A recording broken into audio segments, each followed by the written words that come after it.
Good afternoon, ladies and gentlemen. Today I'm coming back again with another chapter of my lectures. Today we are about the international maritime transport. We are looking at its regulation, understanding that these vessels are moving from different areas, different countries, in such a way that when they reach your country, they don't find strange laws.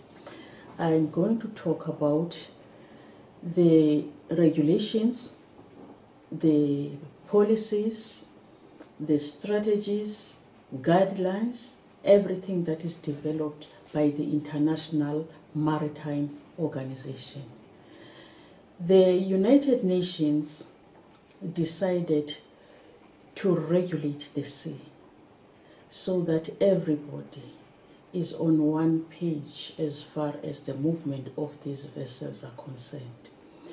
It has got its own specialized agency called IMO, the International Maritime Organization, that is solely and specifically looking at the development of conventions at that level, at international level.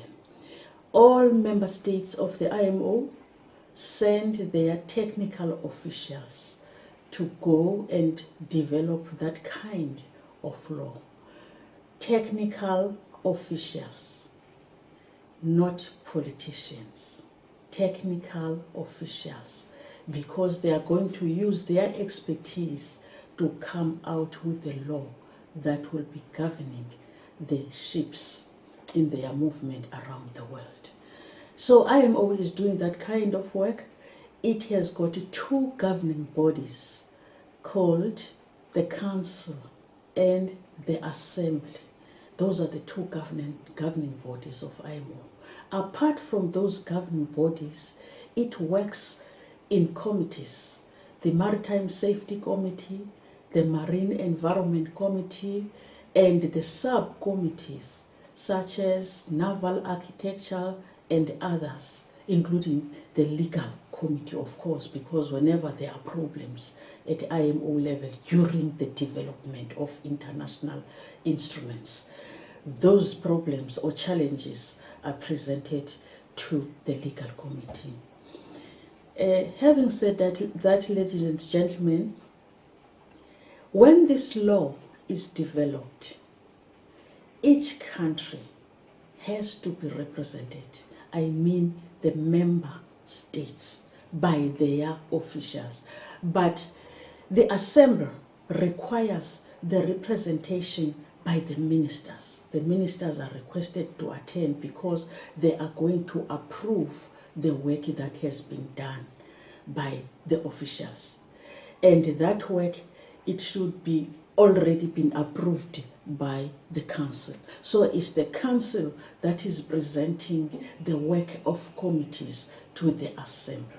The Assembly is formed out of representation from member states, and those are the ministers.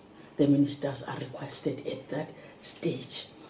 Having said that, ladies and gentlemen, there is a convention called UNCLOS, the United Nations Convention on the Law of the Sea.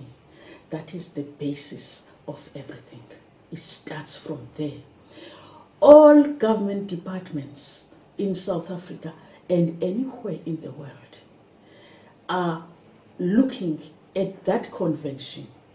That convention is giving the guidelines as to who should be doing what at sea.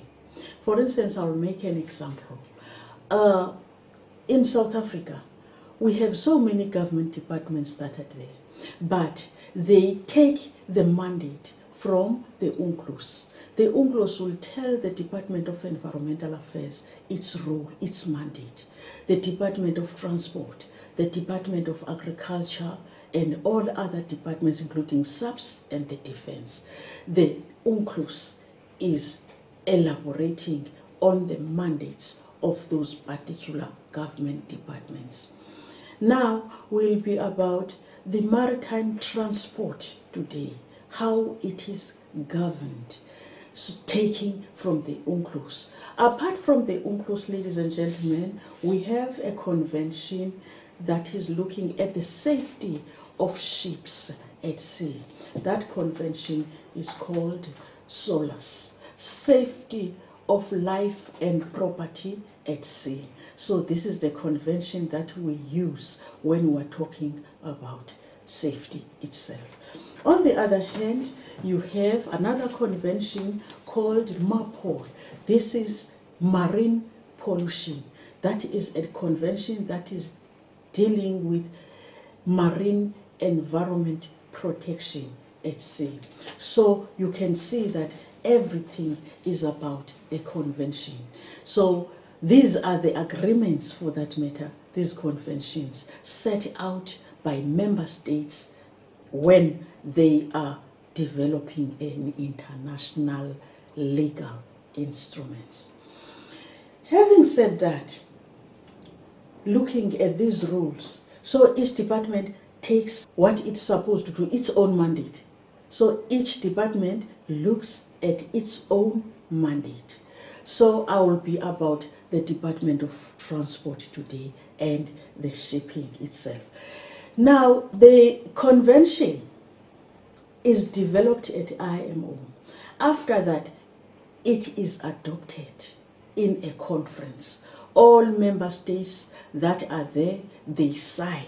That signature doesn't mean that it is part of the convention. It's a signature on adoption that the country has been part of the development of the convention. Then we sign. Now, all countries go home. They are going to present the convention to the stakeholders because they need a mandate to ratify the convention. In South Africa, I'll talk about South Africa alone now because I'm not sure of the processes in other countries. But in South Africa, we come back having adopted the convention. Then we come back, we present the convention to the stakeholders. Those stakeholders are the Department of Justice, the Department of Environmental Affairs, the clusters, parliamentary clusters in government, all the clusters, security cluster, and all the clusters must have an input on the convention, must agree that we should ratify the convention, we should be part of the convention, we should take the obligations that are put in that convention. We should be part of those obligations. We also presented the convention to the Department of Justice.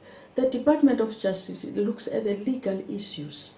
The international state law advisors, they also look at their own area. More importantly, the Constitution. They had to ensure that the convention is not in conflict with the Constitution of the Republic of South Africa. When all that work is done, all consultations have been done, the convention is presented in Parliament. In Parliament, it is presented to all the committees, including the Transport Committee, Select Committee, National Assembly. But before it goes to the National Assembly, it must be presented to the Cabinet by the Minister of Transport. He presents the convention to the Cabinet. If the Cabinet agrees or approves, then it will be presented to the State President for his signature. That presentation goes with a President's minute. The President has to sign. If the President approves, he signs the President's minute.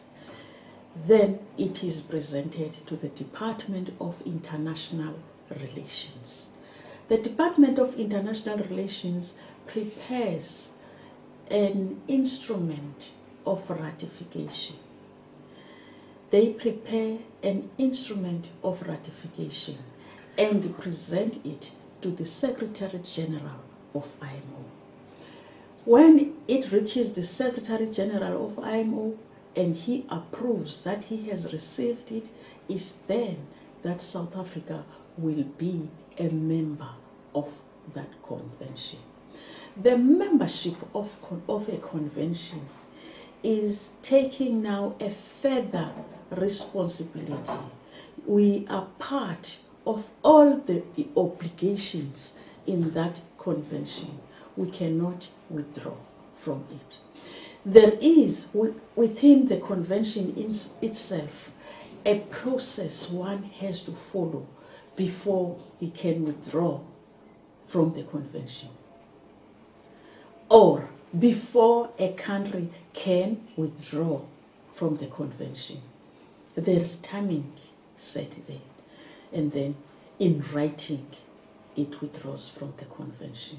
But what is important, ladies and gentlemen, it's following the route, the right route to withdraw from a convention.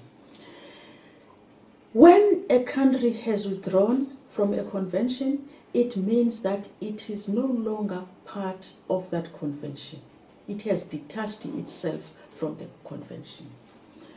Now, when a country has become a member of a convention, it means that it has got another responsibility to enact that convention. So, ladies and gentlemen, as far as the international part of it, I'll end there. Thank you very much.